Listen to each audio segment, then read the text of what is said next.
Oh, digital. Kurban digital itu teknis saja, Bapak. Nggih, itu teknis saja.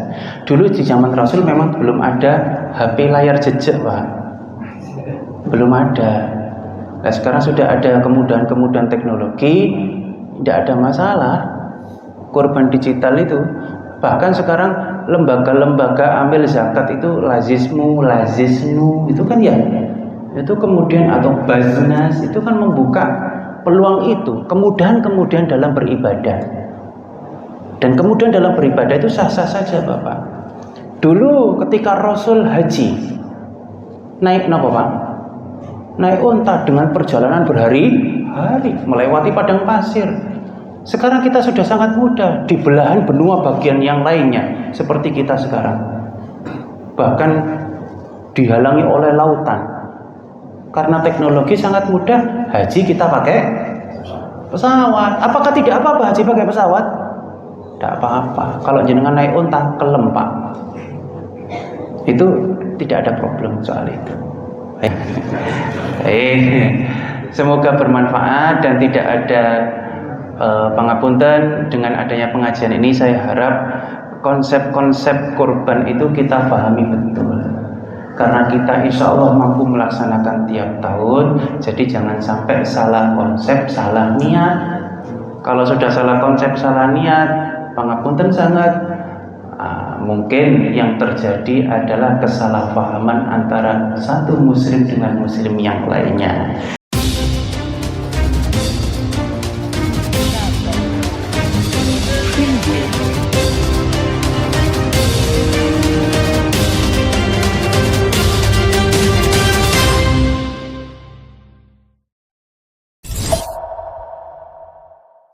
Warahmatullahi wabarakatuh. Bapak Ibu, kajian Ahad pagi Masjid Ukhuwah Islamiyah yang dirahmati oleh Allah. Alhamdulillah, pada hari ini kita dapat bermuajah kembali dalam satu niat. Insyaallah niat kita ini masuk dalam kategori zikrullah, karena ingat Allah lah kemudian kita datang ke dalam satu majelis ini. Dan tidak lain tidak bukan hanya untuk semata-mata Iqra bismi rabbikal ladzi khalaq, untuk mempelajari ayat-ayat Allah. Baik, Bapak Ibu sekalian yang dirahmati oleh Allah, pada pagi hari ini kita akan sedikit, mungkin tidak bisa tuntas, membahas tentang fikih kurban, karena insya Allah antara tanggal 17 Juni atau 18-nya itu kita akan melaksanakan sholat Idul Adha, yang mana kemudian diiringi dengan serangkaian penyembelihan bahimatul an'am atau hewan sembelihan. Baik, kurban ini kemudian berasal dari kata bahasa Arab qurba yaqrabu qurbun, yang artinya mendekat atau mendekatkan.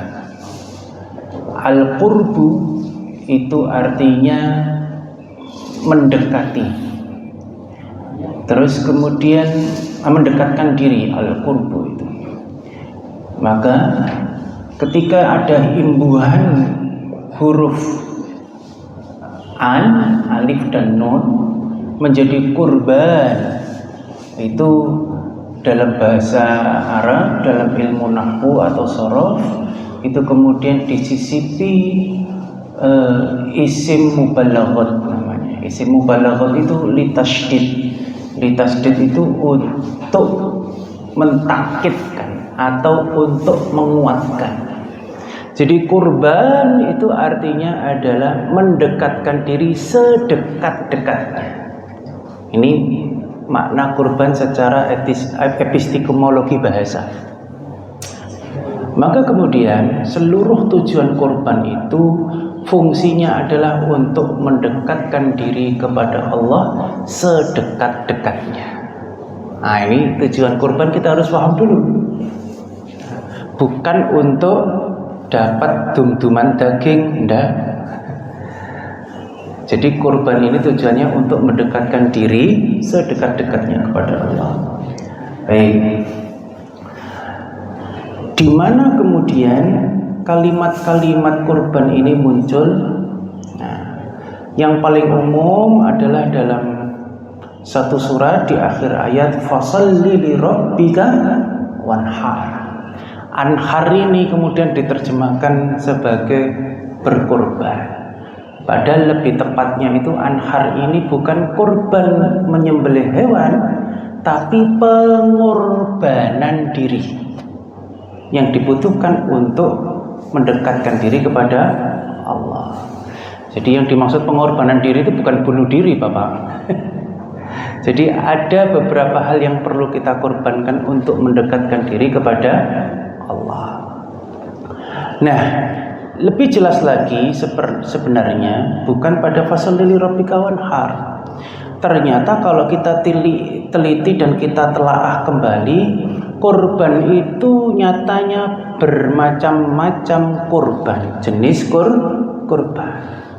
Yang pertama yang muncul pada surah Al-Baqarah ayat 196. Boleh dicatat atau boleh dibuka kalau punya HP. Yang muncul pertama adalah dalam surah Al-Baqarah ayat 196. A'udzubillahi minasyaitonirrajim. Bismillahirrahmanirrahim. Wa atimul hajja wal umrata lillah. Fa in ukhsirtum famastaysara minal hadi. Kalimat hadi ini. Famastaysara minal hadi wala tahliqu ru'usakum hatta yablughal hadyu mahillah. Faman kana minkum maridan aw bihi adam min ra'sihi fa fidyatun min siyamin aw sadaqatin aw nusuk.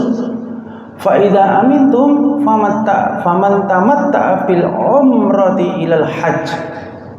Perlu digarisbawahi lagi kalimat kedua, faman tamatta'a bil umrati ilal hajj. Artinya mereka-mereka yang melaksanakan haji tamattu, umroh dulu baru haji.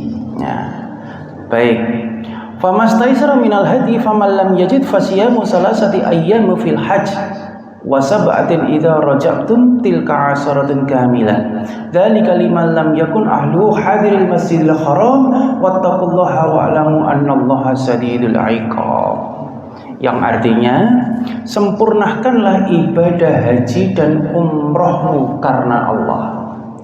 Jadi ini ayat tersebut konteksnya adalah ibadah haji, bukan yang lain. Jelas konteksnya.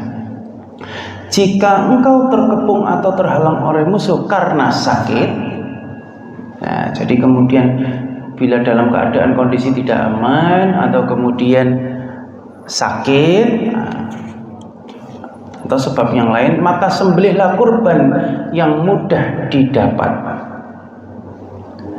Kenapa kok harus menyembelih kurban? Keterangan berikutnya. Dan janganlah kamu mencukur kepalamu sebelum ternak kurban sampai di tempat penyembelihan. Nah, ini problem keduanya yang kemudian kita pahami. Seorang yang berkurban tidak boleh potong kuku atau potong rambut sampai kurbannya disembelih. Baik, nanti saya terangkan. Jika ada di antaramu yang sakit atau ada gangguan di kepalanya, lalu ia bercukur, maka wajiblah atasnya berfidyah. Artinya potong kuku dan potong rambut ini adalah salah satu muharramatil ihram, atau hal-hal yang termasuk larangan ketika berikhram. Ketika kita haji atau umroh pakai ihram, salah satu larangannya tidak boleh potong kuku atau potong rambut. Kalau kepalanya ini kemudian ada gangguan atau karena sakit yang kemudian memaksa harus potong rambut, maka ia membayar fidyah. Baik, yaitu berpuasa atau bersedekah atau berkorban. Inilah yang kemudian disebut konteksnya dam. Oke, artinya Kalau melanggar baru bayar dam. Kalau melanggar baru kena denda. Kalau tidak melanggar ya tidak bayar dam. Yaitu berpuasa atau berzakat atau berkurban. Apabila kamu telah merasa aman, maka bagi siapa yang ingin mengerjakan umroh sebelum haji di dalam bulan haji. Umroh sebelum haji ini metode haji yang disebut tamattu. Haji ini kan ada 3 metode Bapak. Ifrad, tamattu, dan qiran. Kalau ifrad itu kemudian adalah haji dulu baru umroh. Haji dulu baru umroh. Ifrad. Haji dulu baru umroh. Nah, niatnya juga berbeda. Niatnya yang dibaca adalah labbaika hajjan atau labbaikallahumma hajjan. Baik. Kemudian setelah melaksanakan haji, keluar dari tanah suci, kembali ke mikot, mengucapkan niat kembali untuk umrah.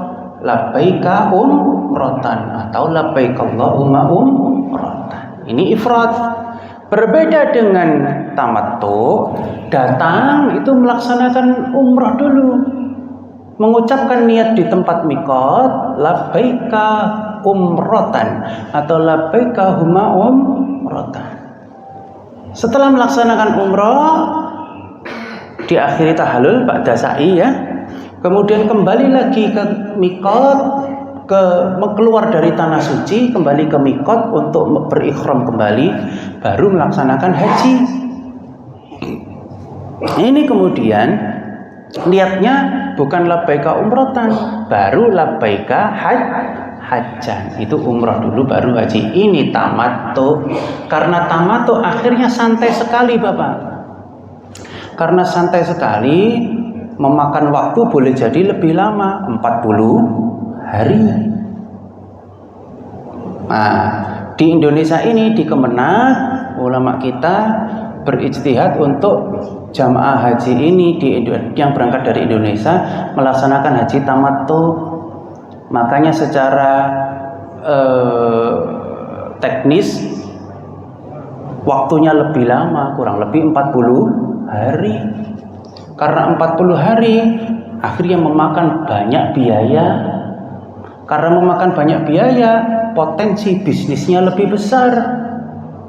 Bayangkan kalau seandainya kalkulasi kita, saya pernah jadi orang travel juga. Kalkulasi kita, biaya menginap di hotel 1 malam 1 juta, berarti 40 hari berapa juta Pak? 40 juta, belum akomodasi, belum pesawat, PP belum, dan lain-lain. Maka biaya haji kita mahal. Karena mahal, kemudian potensi perputaran bisnisnya besar. Nah, gimana solusinya agar tidak mahal? Ya gampang, pakai ifrad atau qiran yang mungkin 5 hari sampai 10 hari selesai sudah. Wong haji itu rukunnya atau wajibnya itu 5 hari selesai. Katakan 10 hari lah plus rekreasi ya. Kalau 10 hari berarti kurang lebih biaya menginap saja bisa berkurang drastis dari 40 juta jadi 10 juta. Itu solusi sebenarnya. Cuman berat sekali. Kenapa kok berat? Pakai ihramnya jauh lebih lama Pak. Boleh jadi pangapunten, mau jamaah haji kita itu rata-rata bukan umur 20-an, rata-rata paling tidak 50 tahun ke atas. Jenengan bisa dibayangkan pakai ihram itu kan dalamnya tidak pakai apa-apa Pak. Yang laki-laki itu kalau 10 hari saja tidak pakai apa-apa, semeriwing Pak, masuk angin. Boleh jadi yang dikerok bukan hanya punggung tapi tempat yang lain. Guyon saja ini Pak, nggak usah terlalu dipikirkan. Baik, jadi kemudian saya lanjutkan. Maka barang siapa yang ingin mengerjakan umroh sebelum haji atau tamattu, maka wajiblah ia menyembelih kurban yang mudah didapat. Artinya, orang yang berhaji menggunakan metode tamattu ini wajib menyembelih kurban. Menyembelih kurban karena berhaji tamattu ini disebut kurban hadyu. Paham sampai di sini? Disebut kurban hadyu. Maka kalau ada penyebutan istilah dam tamattu, sampai tamattu kena dam, itu perlu diluruskan. Tidak ada dam karena berhaji tamattu, enggak. Kalau kita berhaji tamattu wajib menyembelih kurban. Penyembelihan kurban itu sesuai dengan kemampuan. Mampunya kambing ya kambing, mampunya sapi ya sapi, mampunya unta ya unta. Baik, nanti merembet nanti problemnya. Baik, jelas posisi ayatnya ya. Tetapi jika ia tidak menemukan atau tidak mampu menyembelih hewan kurban, maka wajib berpuasa 3 hari. Salah satu ayyam fil hajj, 3 hari saat haji di tanah suci, wa sab'atin idza raja'tum, dan 7 hari saat pulang ke tanah air. Tilka asharatun kamilah, itulah 10 hari yang lengkap. Jadi berhadyu atau menyembelih hewan kurban karena melaksanakan tamattu itu tidak harus menyembelih hewan kurban. Kalau tidak mampu boleh puasa. Nah, dispensasinya di situ, Pak. Kalau tidak mampu boleh puasa. Puasanya 3 hari saat haji atau saat di tanah suci, 7 hari ketika pulang. Ingat, posisi kurban hadyu ini mukallafnya adalah orang yang berhaji tamattu. Mukallaf ini apa toh? Mukallaf ini subjeknya, pelakunya. Ini mukallaf dalam bahasa fikih.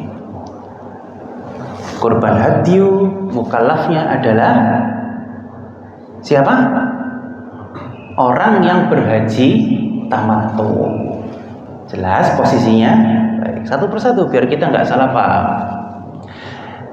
Baik, terus kemudian hadyu ini Bapak, mukallafnya adalah individu, bukan kolektif. Nah, gimana maksudnya individu, Ustaz? Kalau berangkat haji suami istri, mampunya menyembelih kambing, maka hitungannya suami istri ini bukan 1 kambing, tapi 2 kambing. Ini yang saya maksud individu. Tidak bisa bersarikat. Wis dek, tuku kambing siji dek sangune mepet. Gurung kok tuku oleh-oleh. Akhirnya menyembelih 1 kambing saja. Tidak. Ia menyembelih 2 kambing. Berpotensi tidak, Ustaz? Kalau sudah berkurban hadyu berpotensi tidak kita membayar dam, tetap berpotensi. Seandainya suami istri berangkat haji tamattu, maka wajib 2 kambing. Terus kemudian ternyata di sana tidak kuat menahan hawa nafsu, Bapak. Pangapunten, karena yang bapak-bapak polosan. Akhirnya suami istri melakukan hubungan suami istri ketika berikhram. Melanggar larangan ikhram atau tidak? Melanggar. Kalau melanggar kena dam atau tidak? Kena dam.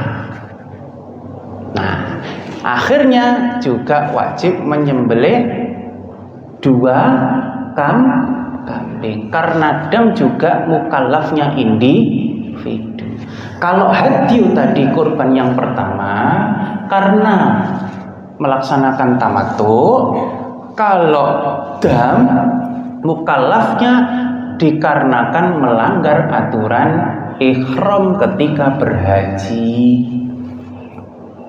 Jadi kalau ini digabungkan jenengan harus bayar dam tamattu. Tidak ada istilah dam tamattu. Dam ya dam, hadyu ya hadyu.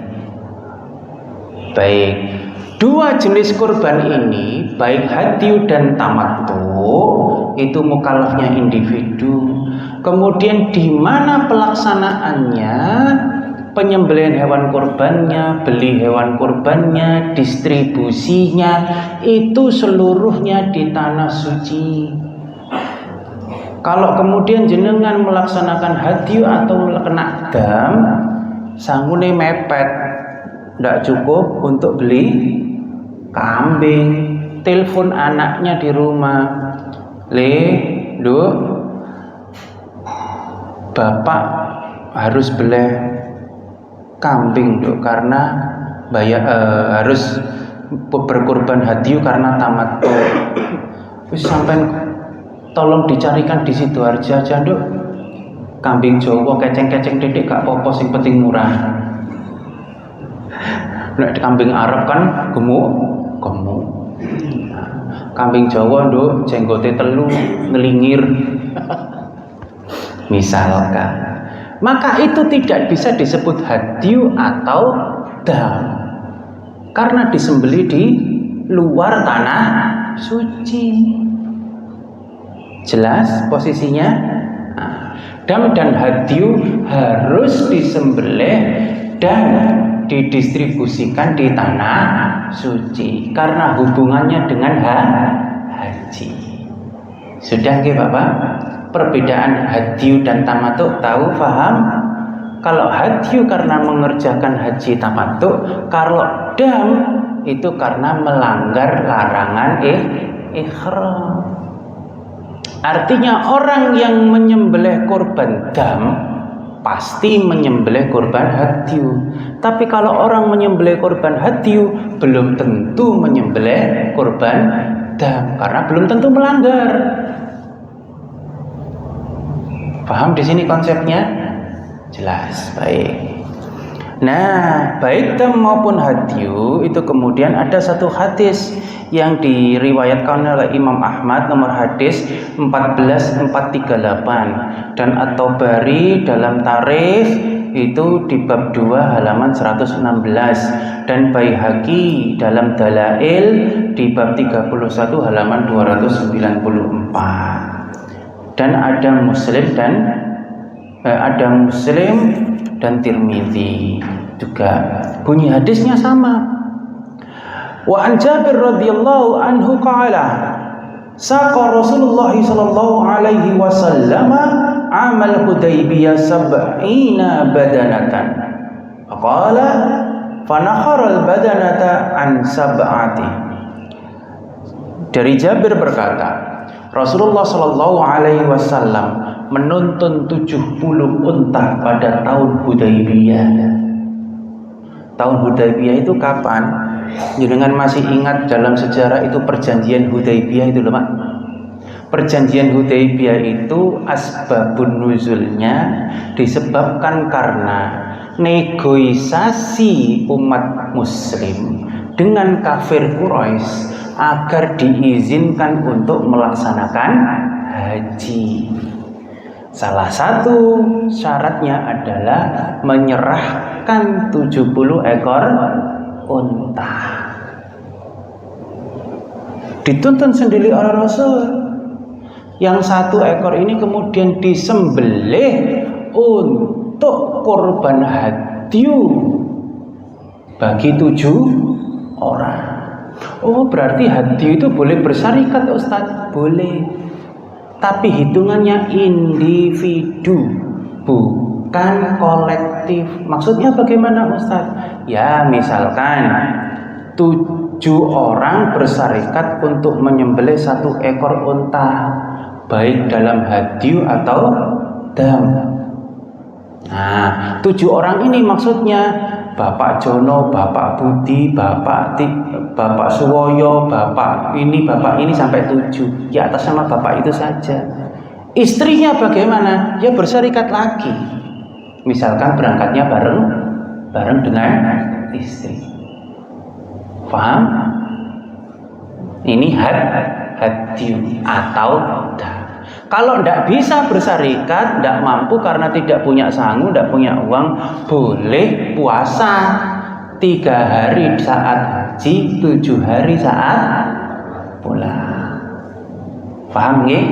Oke. Pun. Kemudian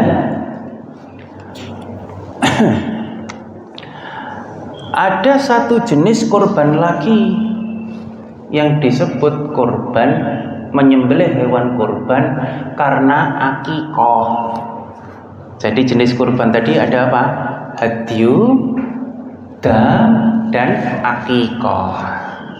Akikah ini kemudian ditujukan untuk apa? Siapa mukallafnya? Ditujukan untuk bersyukur kepada Allah Subhanahu wa taala karena dikaruniai seorang anak. Hukum akikah ini sunnah muakkad, bukan wajib. Sunnah muakkad itu kalau dilaksanakan itu ia beruntung, kalau tidak dilaksanakan tidak apa-apa, tapi ya rugi. Itu sunnah muakkad. Eman-eman merugi sunnah muakkad kalau tidak dilaksanakan. Nah, kemudian karena ini bertujuan untuk bersyukur kepada Allah karena dikaruniai seorang anak, maka kemudian siapa mukallafnya? Pelakunya siapa? Subjeknya siapa? Orang tua atau anak? Orang tua yang baru dikaruniai anak. Jelas? Maka ketika ada kasus, Ustaz, saya ini dulu belum pernah diakui bapak.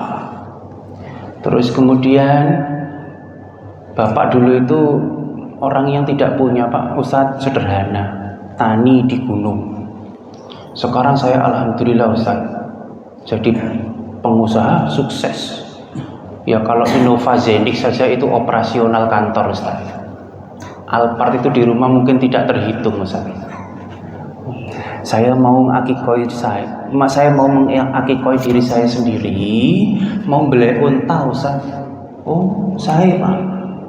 Tapi itu bukan akikah, itu syukuran atau sedekah biasa Pak. Duh kok bisa Ustaz? Iya, karena syaratnya akikah itu mukallafnya adalah siapa? Orang tua.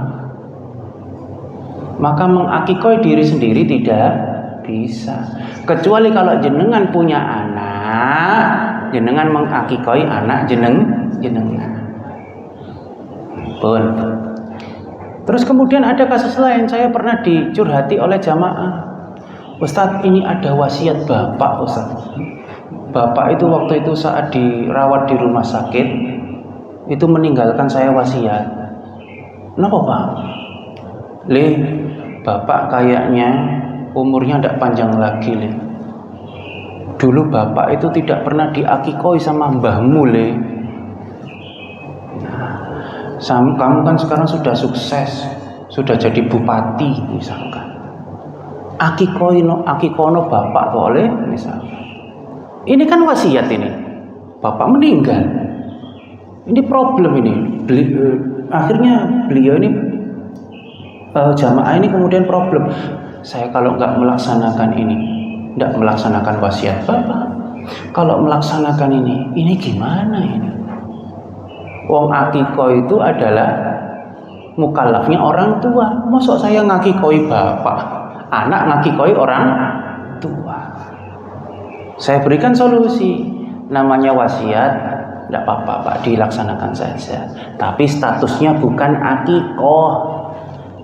Jenengan bersyukur kepada Allah karena kemudian bukan karena bapak meninggal Pak.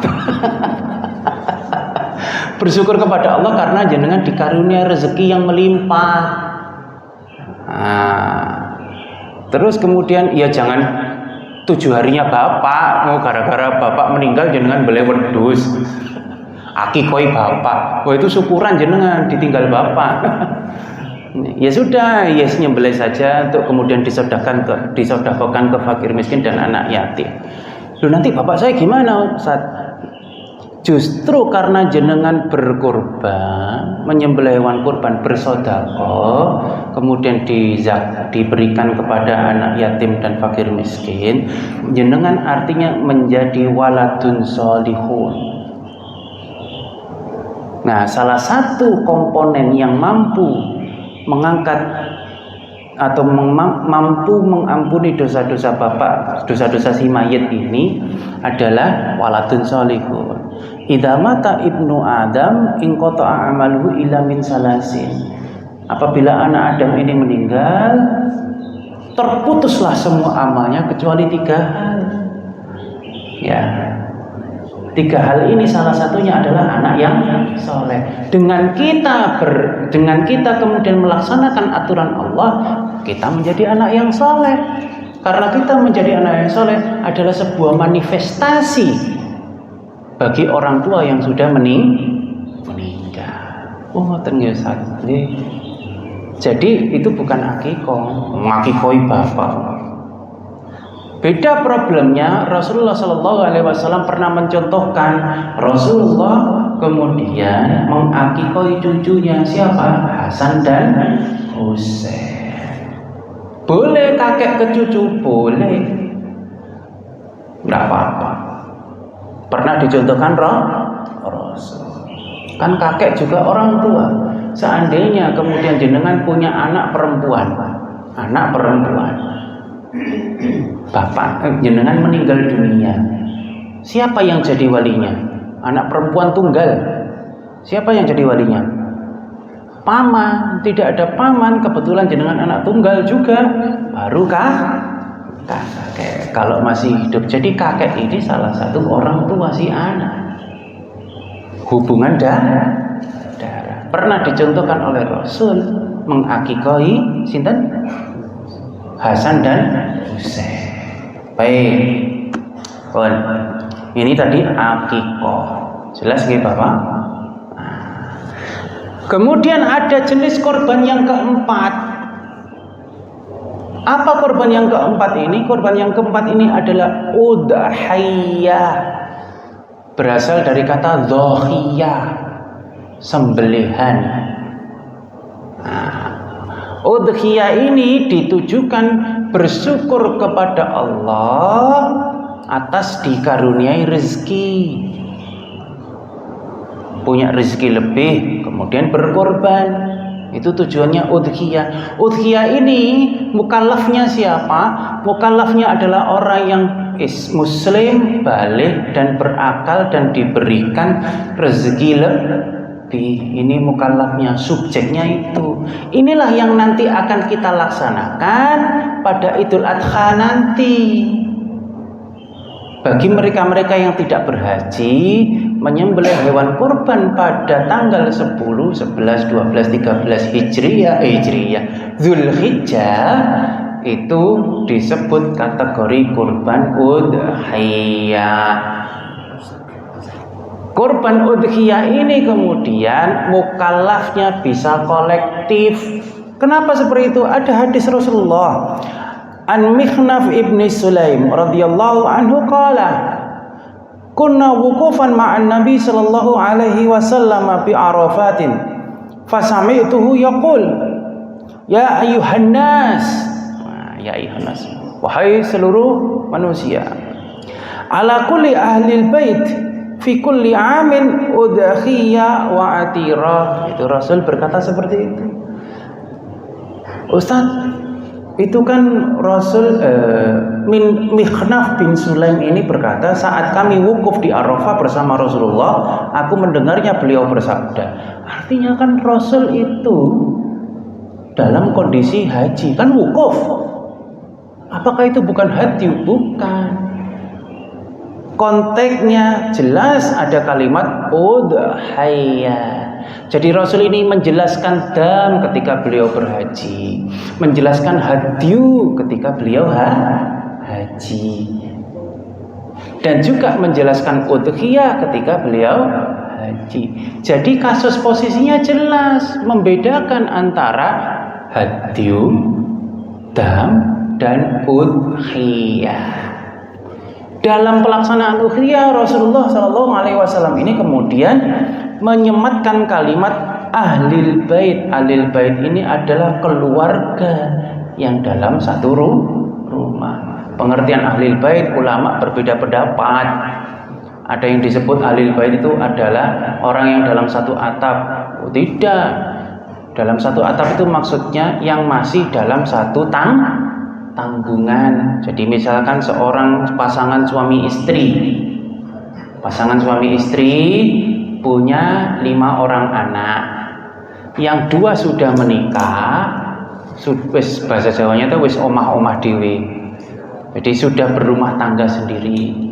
Ini dianggap lepas dari tanggungan. Yang 3 masih sekolah, masih tanggungan dari seorang bapak. Nah, ini maksudnya yang 3 ini masih dalam tanggungan. Itu boleh mengatasnamakan satu keluarga. Misalkan korban sapi syarikat pertama. Korban sirkah pertama atas nama keluarga Bapak Juwono, atas nama keluarga Bapak Budi, atas nama keluarga Bapak Karim, atas nama sampai mungkin 7 orang. Boleh enggak ini? Boleh, berdasarkan dari hadis tersebut. Ini pendapat pertama dari para ulama. Boleh. Kalau memang seperti itu, oke, berarti mukallafnya ini kan kolektif. Kalau dihitung individu, misalkan ada 7 keluarga atas nama 7 keluarga. Kalau dihitung individu, itu lebih dari 7 atau tidak itu, Pak? Dihitung individu, 7 keluarga ini, Pak. Lebih dari 7 atau tidak? Lebih. Boleh. Nah, baik pun. Ini pendapat ulama pertama. Kemudian berkembang bagi para ulama-ulama khalaf, ulama-ulama modern, Yusuf Qaradawi, Wahbah Zuhaili, Syarafawi dan lain sebagainya. Ulama-ulama terkini. Udhiyah ini kan sangat luas sekali, tidak terikat seperti hadyu dan udhiyah. Bahkan kalau kemudian distribusinya ini diberikan kepada orang non-muslim pun itu juga boleh, tidak harus fakir dan miskin. Mata itu boleh untuk media dakwah. Baik. Timbul pertanyaan, bagaimana kemudian ini tadi keluarga yang masih dalam satu tanggungan? Bagaimana dengan kalau kemudian keluarga besar Masjid Ukhuwah Islamiyah, ya, keluarga besar Majelis Taklim Ukhuwah Islam, Masjid Ukhuwah Islamiyah, keluarga besar SD Sekardangan 1 misal, keluarga besar Sida misal, itu bagaimana Ustaz? Nah, jadi ulama-ulama khalaf, ulama modern itu kemudian berpikir. Nah, saya pernah baca di Fatwa Mu'asyirah, itu saat saya belajar di Al-Azhar. Dalam Fatwa Mu'asyirah itu kemudian ada beberapa ulama yang memperbolehkan itu, mengadopsi konsep maslahah mursalah untuk memberikan kemanfaatan yang lebih baik. Tidak tanpa perdebatan tentunya, pasti ada perdebatan. Dari konsep maslahah mursalah ini kemudian beberapa ulama memperbolehkan bahkan tanpa batasan 7 orang atau 7 keluarga. Nah, ini yang banyak kemudian belum kita serap informasinya. Baik. Nah, karena kalau 7 ini kan batasan 7 tadi jelas hadis dan ayatnya itu bagi hadyu dan dam. Hadyu dan dam jangan macam-macam jenengan, wong sudah ada contohnya dari Rasul. Engko nang sak kloter urunan unta siji. Lah satu kloter itu kan 150 orang, Pak, sampai 200. satu kloter itu. Nah, tidak boleh. Ada contohnya dari Rasul, maksimal 7 orang satu unta atau satu sapi. Baik. Rasul juga pernah mencontohkan udhiyah, menyembelih seekor kambing untuk keluarganya, dari istri Aisyah dan dari istri Ummu Salamah. Tidak repot Rasul. Rasul yang istrinya 9 mau tidak repot Pak. Kita aja ini yang istri 1 repotnya luar biasa. Sing guyu-guyu itu kerepotan itu.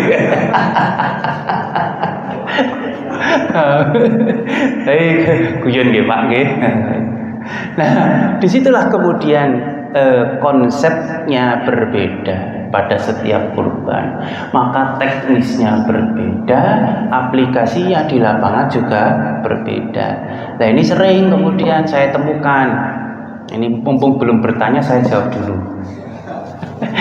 Ini biasanya yang tanya itu panitia kurban. Ya. Nah, itu kemudian, Ustaz, ini di desa-desa, kalau di sini insya Allah iurannya gede-gede. Di kampung saya itu sering saya temukan sapi kurban, maunya kurban sapi, bikin arisan kurban, ya kan begitu biasanya, bikin arisan kurban. Arisannya itu satu sapi itu kemudian dibagi 7 orang, 2 jutaan Pak mampunya Pak. 2 jutaan kalau kemudian kali 7 berapa juta Pak? 14 juta. Jenengan sekarang di tahun ini jenengan cari harga sapi 14 juta mentit tutuk gunung tidak ketemu Pak. Kecuali memang orang melepas sapi itu dalam kondisi patah. Kenapa? Kakinya wis ngemprek, wis megap-megap tok, mau timbang dadi bangkai dibeleh, itu mungkin dapat Pak. Itu begitu. Nah, kurang ternyata di lapangan panitia ini nyari apa? Nyari sapi seharga itu tidak dapat. Akhirnya kemudian sambatnya ke siapa? Ke abah. Di desa itu pangapunten, kalau ekonominya agak naik dikit ditimbali abah. Nah, bah niki kirang, Bah. Kurang pirang? Ya, kalau beli sapi yang standar 25 juta berarti kurang 11 juta, Pak. Ya wis, tak tutup 15 juta. Golek sapi sing lemu. Kalau ditutup sama si abah ini tadi, berarti abah ini orang keberapa? Orang ke-8. Pertanyaannya, boleh atau tidak? Boleh ketika udhiyah dalam sudut pandang maslahat mursalah yang dari pendapat kedua tadi. Ini pilihan, jenengan pakai yang pendapat kedua atau pendapat pertama. Pendapat pertama tadi yang ahlul bait diartikan keluarga yang masih dalam satu tanggungan, atau boleh jadi keluarga besar. Kalau jenengan memahami keluarga besar ini tadi, maka abah ini boleh masuk. Begitu. Pertanyaan berikutnya, Ustaz, kalau gitu bagiannya abah lebih banyak Ustaz. Wong 11 juta 15 juta mungso 2 juta. Kan kemudian sahibul kurban ini kan berhak untuk mendapatkan daging kurban. Haknya sahibul kurban ini maksimal 1/3 dari daging kurban. Misalkan setelah sapi ini disembelih, ditimbang toh Mak, panitia ini nimbang dapat berapa dagingnya sapi A ini. Misalkan dapat 100 kilo misal, maka bagian atau hak sahibul kurban ini adalah kurang lebih 33 kilo. Untuk berapa orang? Ya yang bersarikat tadi 33 bagi 7 orang. Kalau misalkan, ini biasanya di kampung, kalau di kota-kota jarang terjadi. Kalau misalkan kemudian biasanya saat proses penyembelihan panitianya kurang tanggap, sahibul kurbannya datang, ono atine langsung diringkes, ada iga langsung diringkes sama sahibul kurban atas dasar berhak. Begitu kemudian dibagi, kari titik. Ya kalau banyak yang kemudian sohibul kurban dari 7 orang ini menghai semua, tinggal sedikit, ya nggak usah kurban, bele-belen dewe. Paham maksud saya nggih?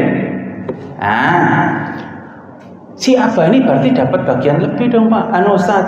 Nah, ya tidak begitu, tetap sepertiga dibagi berapa yang jadi sohibul kurban. Lah itu kemudian kurban ini kan butuh keislahan, butuh keridhaan dan keikhlasan si siapa? Sohibul kurban.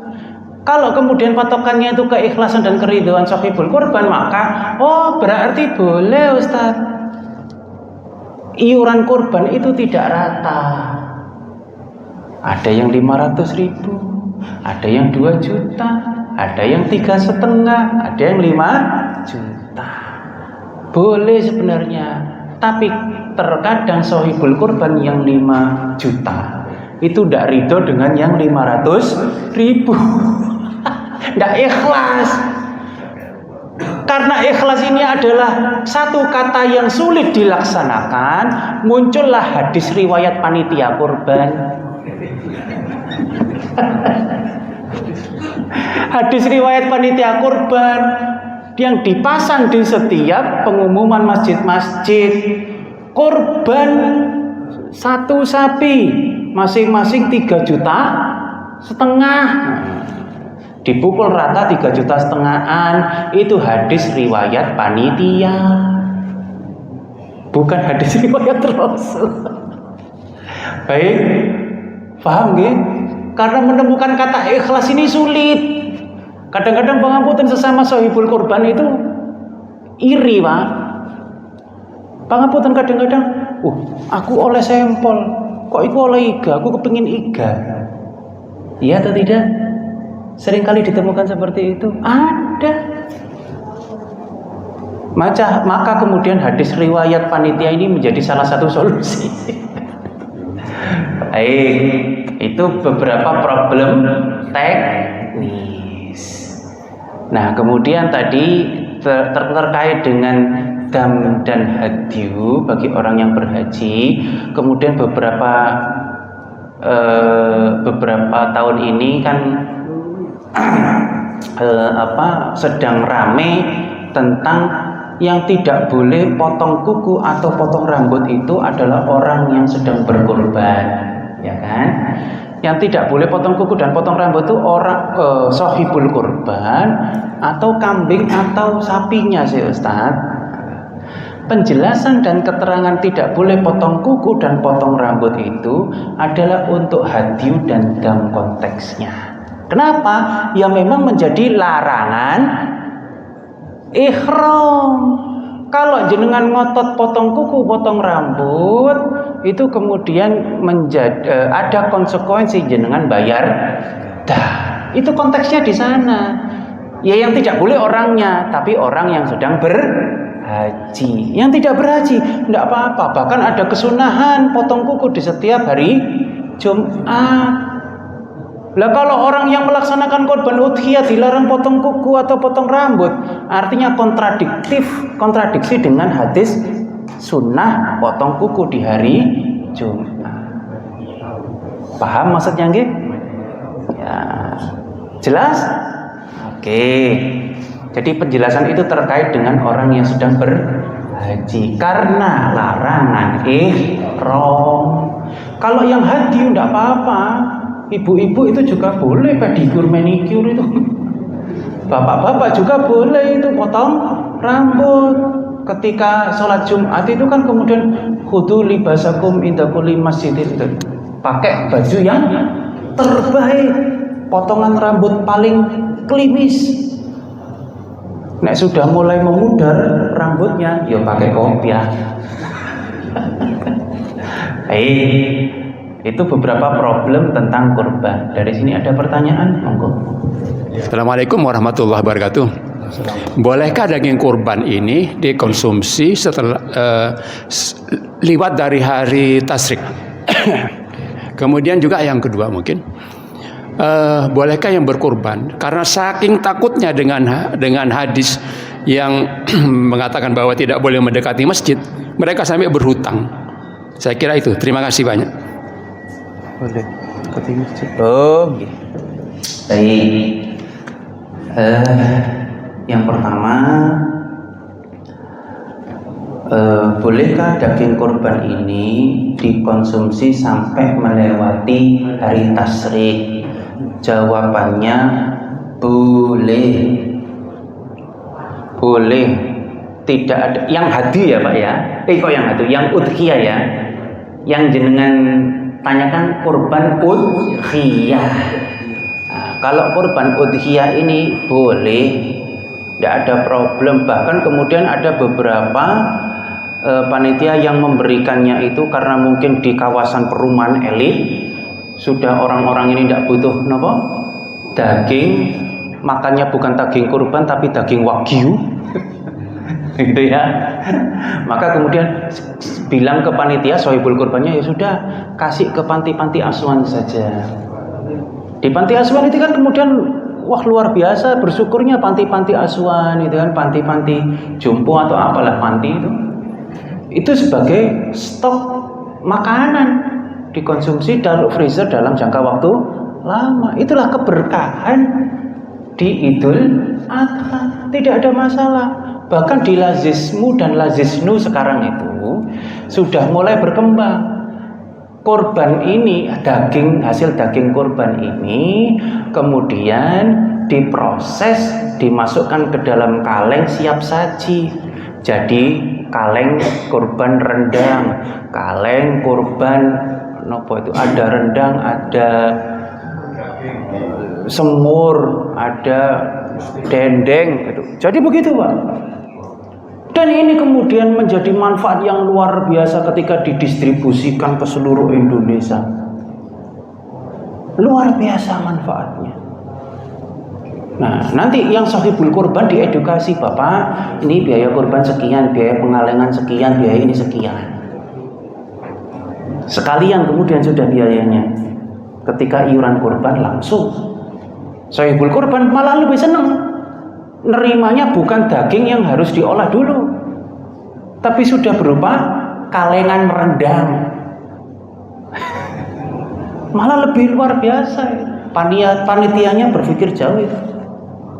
Nah, kemudian tentang hadis yang tadi ada, insya Allah Pak, saya lupa ini taruh di mana.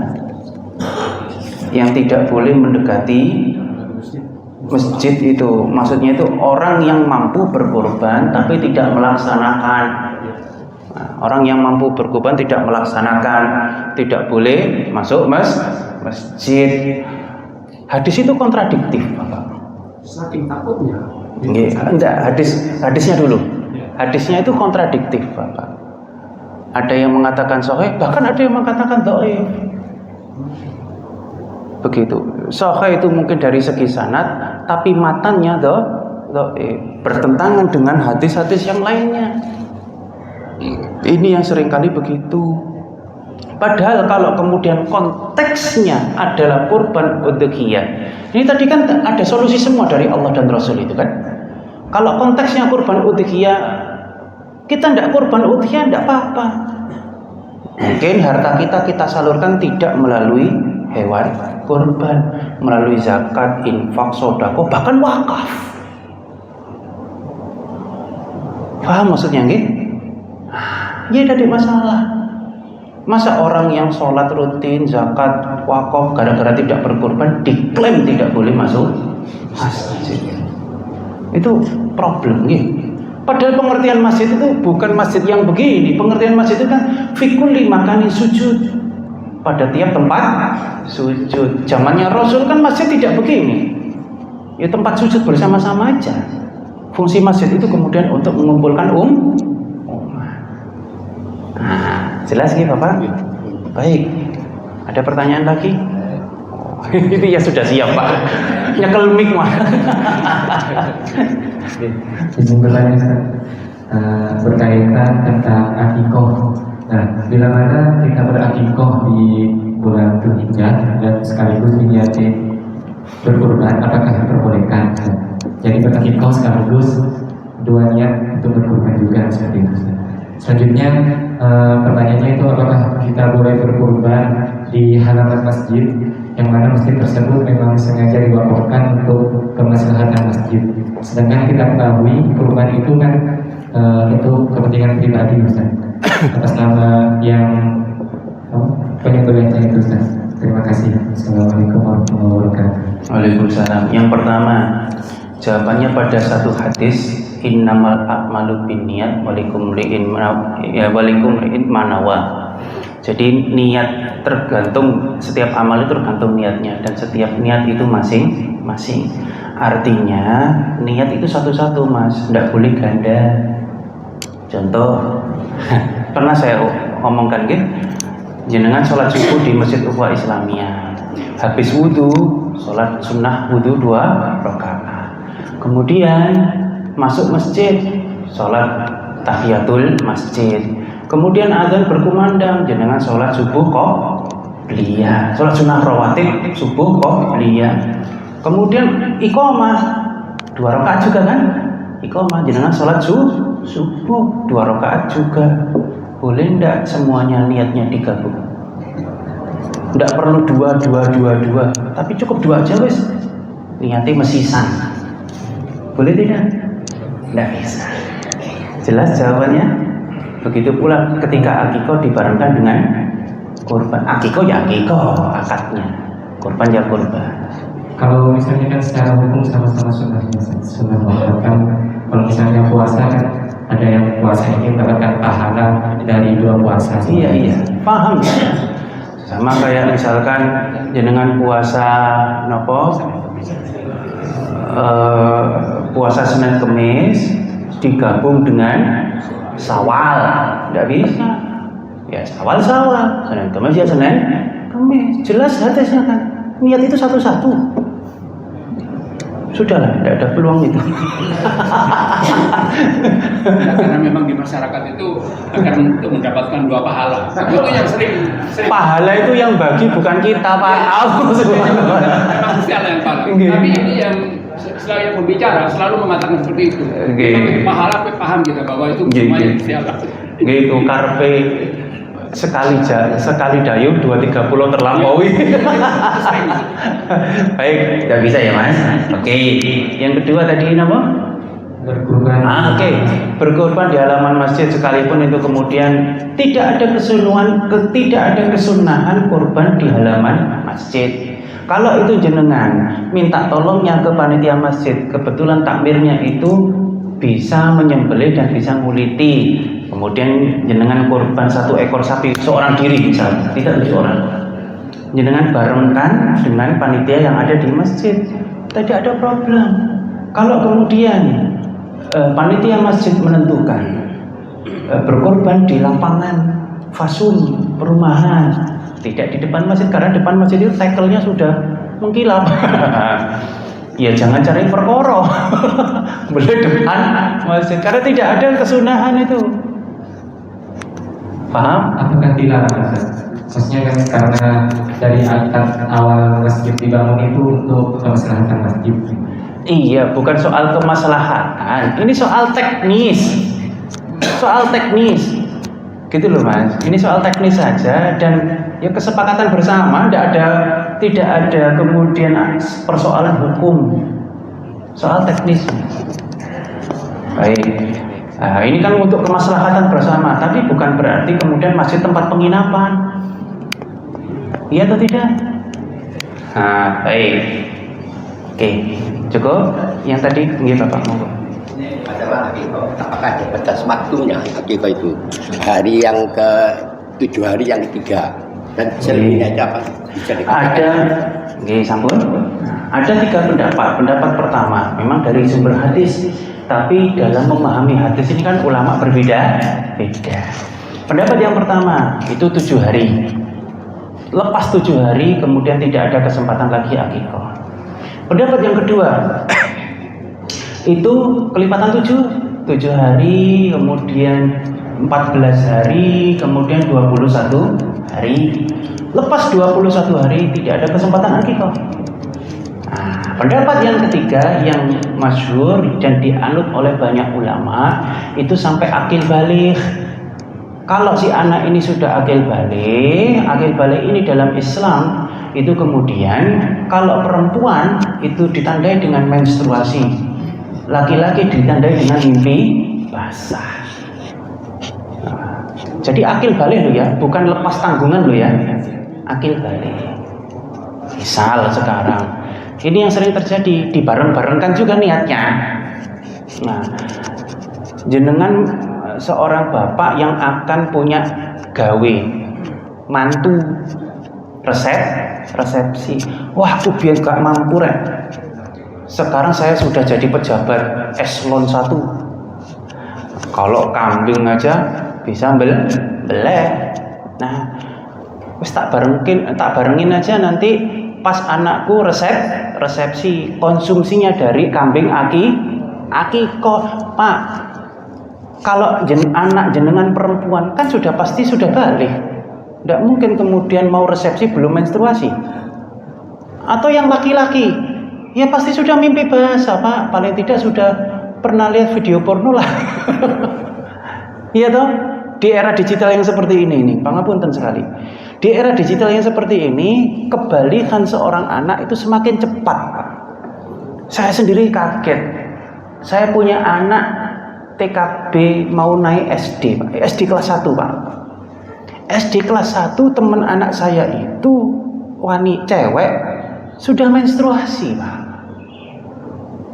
Maka dianggap balik. Kan di dalam Islam itu patokannya kebalikan itu bukan sebuah kedewasaan, tapi tanda fisik. Kan sudah menstruasi berarti sudah balik, tidak ada kesempatan akikoh. Itu pendapat yang ketiga sampai akil balik. Monggo jenengan mau yakin yang mana silahkan. Yang problem itu menyalahkan pendapat satu, membenarkan pendapat lain. Oke, baik. Itu soal akikah. Ada lagi? Oke, ini kok Bapak yang pojok. Waalaikumsalam warahmatullahi wabarakatuh.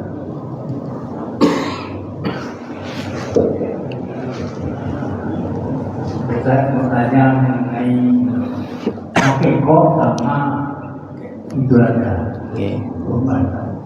Pertama akikoh. Jadi pada waktu itu mungkin orang tuanya tidak mengerti apa artinya akikoh, sehingga sampai dewasa sudah mau menikahkan anak-anak, mungkin anaknya yang lebih cepat tahu. Nah, dia malah mengakikohkan bapaknya sampai anak-anaknya. Itu bagaimana? Itu contoh. Dan itu juga ayahnya juga tua. Itu apakah masih bisa mengakikohkan lagi meskipun mereka sudah punya anak semua?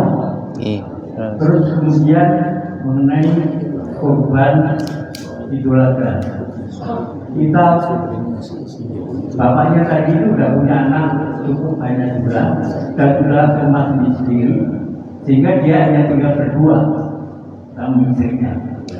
Kemudian pada waktu mau kurban, anak-anaknya itu memberikan uang untuk kurban bapaknya supaya bisa berkurban di masjid. Bagaimana ini? Baik, pertanyaan pertama jawabannya tidak boleh, pertanyaan kedua jawabannya boleh. Kenapa seperti itu? Kalau akikoh batasan umurnya terakhir adalah sampai balik, Pak. Kalau sudah lewat balik maka jenengan sudah lewat masa akikohnya. Dan perlu diketahui hukum akikoh itu sunnah muakkad bukan wajib. Kalaupun tidak dilaksanakan tidak apa-apa, Pak. Karena dulu tidak mampu. Yang menjadi salah kaprah seakan itu difahami sebuah kewajiban, dipaksakan dilaksanakan kapanpun. Tadi kan sudah saya jelaskan, Pak. Baik. Yang kedua, tidak apa-apa. Misalkan si bapak ini dapat uang bukan dari penghasilannya sendiri, tapi dari anak-anaknya. Anak-anaknya wis sukses kabeh dibelanjani, duwe anak 5, dibelanjani ke bapaknya ini masing-masing 1 jutaan, tiap bulan 5 juta pensiunan, Pak. Nggih. Masing-masing 1 juta berarti dapat 5 juta. Nah, untuk bulan ini dipakai untuk iuran kurban. Tidak apa-apa. Tidak apa-apa. Tidak ada problem. Nggih Pak nggih? Bung. Oh, nggih monggo. Banyak panitia kurban ternyata di sini.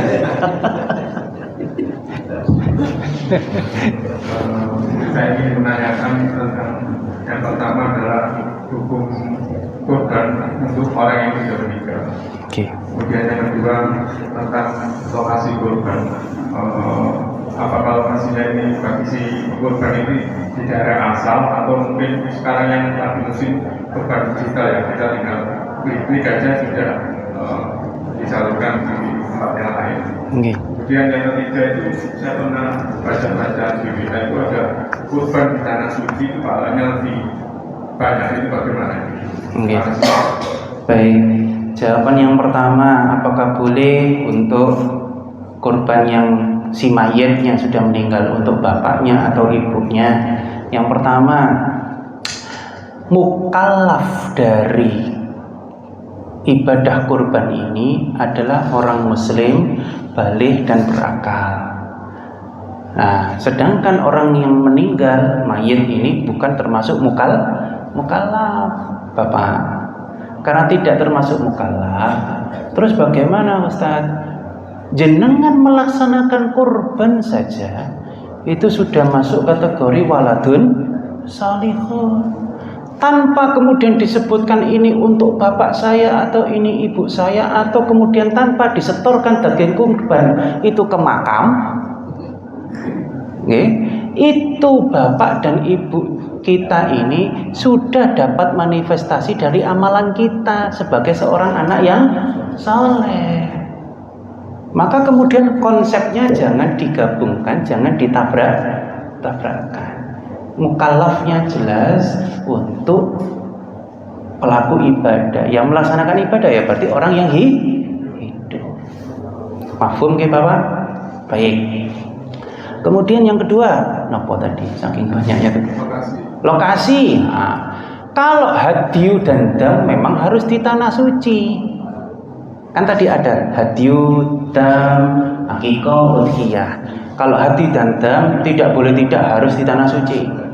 Tidak ada unsur kalau dilaksanakan di tanah suci sekian pahalanya, di luar tanah suci sekian pahalanya, tidak. Memang ada kewajiban di tanah suci, hadyu dan dam. Tapi kalau udhiyah tidak. Sama saja. Kalau jenengan tanya pasnya berapa Ustaz pahalanya? Waduh, saya bukan orang dalam, Bapak. Oke, sama saja. Misalkan bagi penduduk Mekah, penduduk kota Mekah, kebetulan lahir di Mekah, hidup di Mekah, otomatis kan boleh di Mekah, bukan boleh di Sekardangan, Pak. Begitu. Sama itu kalau udhiyah atau bahkan akikah. Derajatnya berapa ya tergantung keikhlasan orang yang berkorban, dan kemudian itu hak Allah untuk memberikan pahala atau ujrahnya itu. Baik, yang itu tadi analog ya dengan misalnya orang yang meninggal itu menghajikan orang yang meninggal, analog dengan tadi. Iya sama Pak. Oke. Baik. Terus kemudian yang ketiga, nama Bang? Oh, digital. Kurban digital itu teknis saja Bapak. Nggih, itu teknis saja. Dulu di zaman Rasul memang belum ada HP layar jejak, Pak. Belum ada. Nah, sekarang sudah ada kemudahan-kemudahan teknologi, tidak ada masalah. Kurban digital itu, bahkan sekarang lembaga-lembaga ambil zakat itu Lazisnu itu kan ya. Itu kemudian atau Baznas itu kan membuka peluang itu, kemudahan dalam beribadah. Dan kemudian dalam beribadah itu sah-sah saja Bapak. Dulu ketika Rasul haji, naik apa Pak?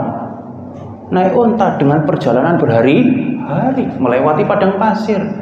Sekarang kita sudah sangat mudah di belahan benua bagian yang lainnya seperti kita sekarang. Bahkan dihalangi oleh lautan.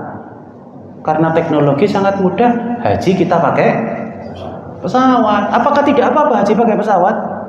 Tidak apa-apa. Kalau jenengan naik unta, kelem Pak. Itu tidak ada problem soal itu. Baik, cukup nggih Bapak? Nah, selak Car Free Deal Pak. Semoga bermanfaat dan tidak ada pangapunten dengan adanya pengajian ini. Saya harap konsep-konsep kurban itu kita pahami betul, karena kita insya Allah mampu melaksanakan tiap tahun. Jadi jangan sampai salah konsep, salah niat. Kalau sudah salah konsep, salah niat, pangapunten sangat. Mungkin yang terjadi adalah kesalahpahaman antara satu muslim dengan muslim yang lainnya. Semoga bermanfaat. Nasrul minallahi fathul qarib, billahi taufiq wal hidayah. Wassalamualaikum warahmatullahi wabarakatuh.